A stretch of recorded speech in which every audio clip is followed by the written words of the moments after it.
Hi and welcome to my channel. My name is Lorraine. My nickname is Rainey, and you can call me Rainey.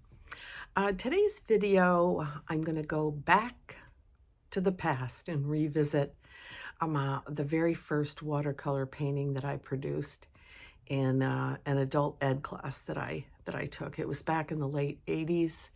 My mom had given me a birthday present of art classes, and so when I finally showed up to this class, I was expecting oils, and it was a watercolor class. So the teacher gave me a piece of paper and loaned me a Crayola set of and a brush, and we just painted that first night.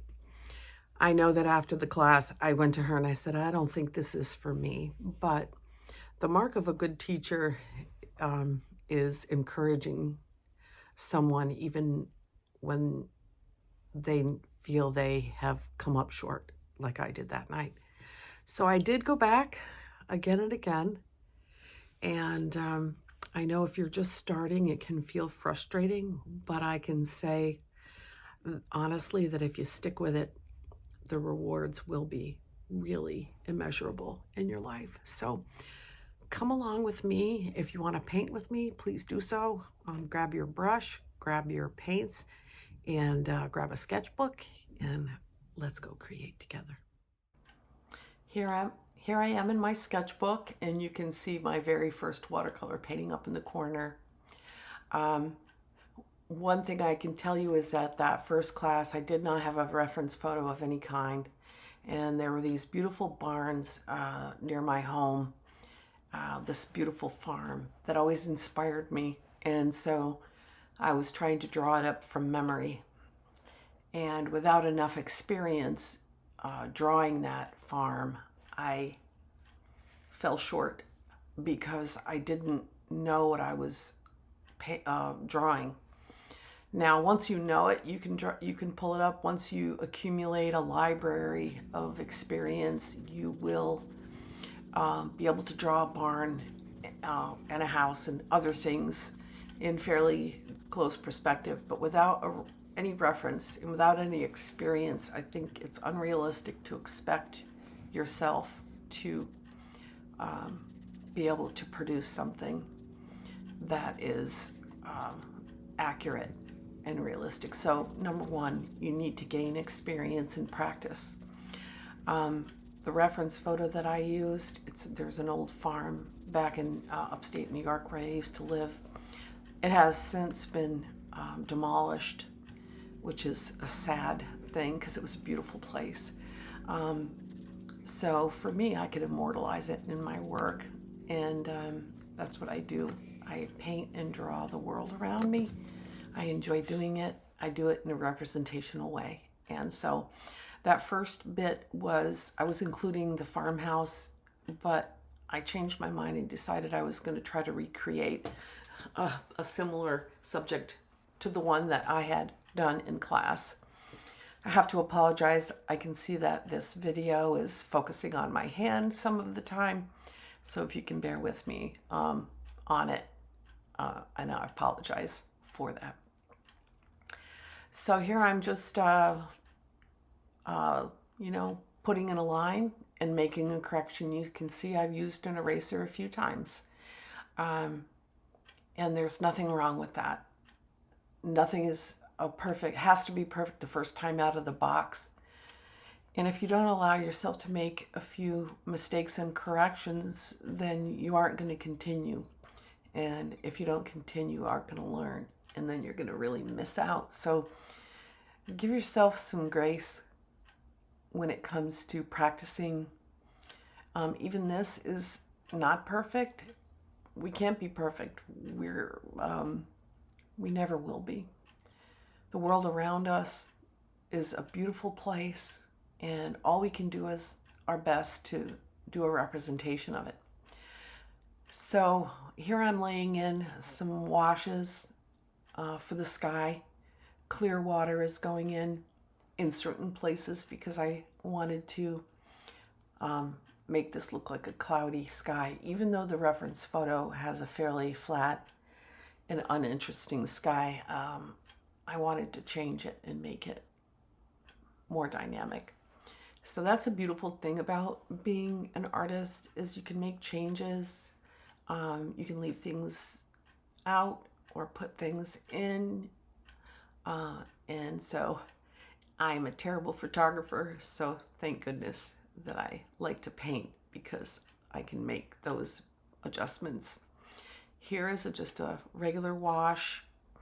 I used one of the lemon yellows mixed most likely with sap green. That's my go-to green. It's more realistic, although I still do have to adjust that green by adding a color complement, which is either red or orange, to make it a little more realistic. A lot of times greens right out of the tube are harsh and unrealistic. So in the foregrounds were hard for me for a long time, until I realized that you need to design that space. So it's just a bunch of grass, but you know, when you look in the grass, there's shadows, and sometimes the grasses are different colors. And so you are going to make interesting shapes that say there's a shadow on the grass.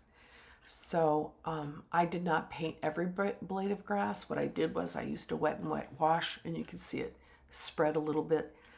The color combo that I used for that dark shadow in the grass is sap green, or I'm sorry, I believe it was Hooker's green mixed with Payne's gray. So it wasn't a color complement, but I wanted a darker green for the shadow, and so that's what I used. And Payne's gray, it can look very close to black, but it has a bluer tint to it, and so it makes it a little more interesting. I used to never have black on my palette. I have since changed that. I don't have as many rules as I used to when I paint. So one of the beautiful things that I would encourage you to do is to get a wet dry media sketchbook and do your practicing in there. This sketchbook that I'm using here, actually it's a Watercolor XL Canson book. It's got heavyweight papers. It says it's 140 pounds. And the only thing that I don't see on the cover is that it is acid free. I tried to look it up online and I could not tell if the 140 pound paper in this book is acid free.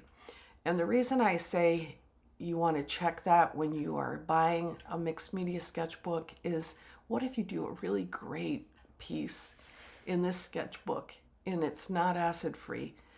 What will happen over time? It will yellow. And so even when we're practicing, it's really good to use good supplies if you can, the best you can afford. But at the very least, whatever it is, acid free is an archival quality that you will want to be painting on. So here I'm just laying in the base washes. You can see they're pretty light. Putting in a few details. Those are not wet on wet washes. Those are paint on the brush, dry paper. And that's where you have a bit more control. And then sometimes I'll do a little controlled wash, but you can see the hard lines there. That was dry paper, wet brush. And then I went back in with a wet brush with no paint on it to soften it. So you can control little parts of your painting. You can paint little parts of your painting by doing controlled washes. And here I'm trying to lift and give a little texture to the door and to the clapboard on the side of the barn. And I work very much in layers and slowly. Now this video is sped up 8 times, so it really is a slow process, and I would encourage you to take your time with it. The one thing I do notice with watercolor is there are timing issues that are, so you do a wet wash, say for example in the sky, And as the water begins to dry, you can apply pigment and you'll get different effects. And I'm famous for not being patient enough to wait for that perfect moment. And if you continue to do that, which I have done over the years, it can become a little frustrating. So I would say that if you allow it to, watercolor will teach you how to have patience.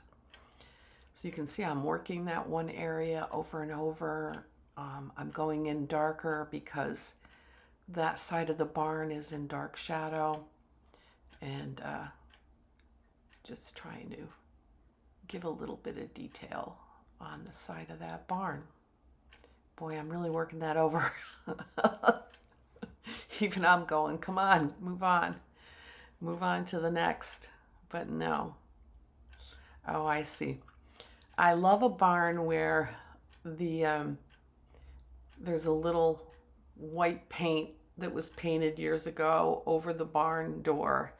And so I love that. And I'm doing that here. So you can see there's a little arc of white, 2 little arcs of white on that door. And I love that.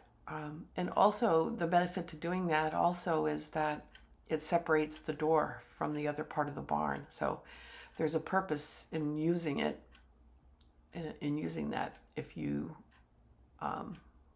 want to, but only do if you like it. But I do like it.